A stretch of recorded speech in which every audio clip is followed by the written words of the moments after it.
Sara മരിച്ചു കഴിഞ്ഞതിൻ്റെ വേദനയിൽ നിൽക്കുകയാണ് ഇസ്ഹാക്ക്. ആ സമയത്താണ് അവൻ റെബേക്കയെ കണ്ടുമുട്ടുന്നത്. അവൻ റെബേക്കയെ ഭാര്യയായി സ്വീകരിച്ചു, അവളെ സ്നേഹിച്ചു. അങ്ങനെ അമ്മയുടെ വേർപാടിൽ ദുഃഖിതനായിരുന്ന അവന് ആശ്വാസം ലഭിച്ചു. ഈ കുടുംബ ബന്ധങ്ങൾ എന്താണെന്ന് വ്യക്തമായിട്ട് വചനം പറഞ്ഞു തരും. അമ്മയുടെ വേർപാടിൽ ദുഃഖിതനായിരിക്കുന്ന ഒരു മകനെ ആശ്വസിപ്പിക്കാനായി ദൈവം നിയോഗിച്ചിരിക്കുന്ന ഒരാളുടെ പേര് റെബേക്ക. അവൻ അവളെ ഭാര്യയായി സ്വീകരിച്ചു, അവളെ സ്നേഹിച്ചു. അങ്ങനെ അമ്മയുടെ വേർപാടിൽ വേദനിച്ചിരുന്ന അവന് ആശ്വാസം ലഭിച്ചു. കുടുംബങ്ങള്, കുടുംബ ബന്ധങ്ങള് കർത്താവ് ഇതിനു വേണ്ടി കൂട്ടിയോജിപ്പിച്ചേക്കാം. പരസ്പരം ബലം കൊടുക്കാൻ, കരുത്തു കൊടുക്കാൻ, പരസ്പരം ആശ്വാസം കൊടുക്കാൻ, പരസ്പരം മനസ്സിലാക്കാൻ, ഒരു തോളിൽ ഇങ്ങനെ ചാരിക്കിടക്കാൻ, ഒന്ന് കെട്ടിപ്പിടിക്കാൻ, പ്രയാസം വരുമ്പോൾ ഒന്ന് ഓടിച്ചെന്ന് മടിയിൽ കിടക്കാൻ.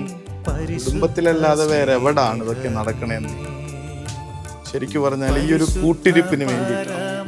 കൂട്ടിരിപ്പ് വീണ്ടെടുപ്പാണെന്ന്. അത് സങ്കടങ്ങളിൽ നിന്നും, തിന്മകളിൽ നിന്നും, ഇടർച്ചകളിൽ നിന്നുമൊക്കെ ഉള്ള വീണ്ടെടുപ്പാണെന്ന് സുവിശേഷം നമ്മളോട് പറഞ്ഞു തരും. അതുകൊണ്ടാണ് സ്വർഗം വിട്ടിറങ്ങി വന്ന കർത്താവത ചുങ്കക്കാരോടും പാപികളോടും കൂടെ ഭക്ഷണത്തിനിരിക്കുന്നത് എന്താണെന്ന് അന്നത്തെ നിയമജ്ഞർക്കും ഫരിസേയർക്കും ഒന്നും മനസ്സിലാവാത്ത വിധത്തിൽ ഈശോ അവരോടൊപ്പമായിരിക്കണം.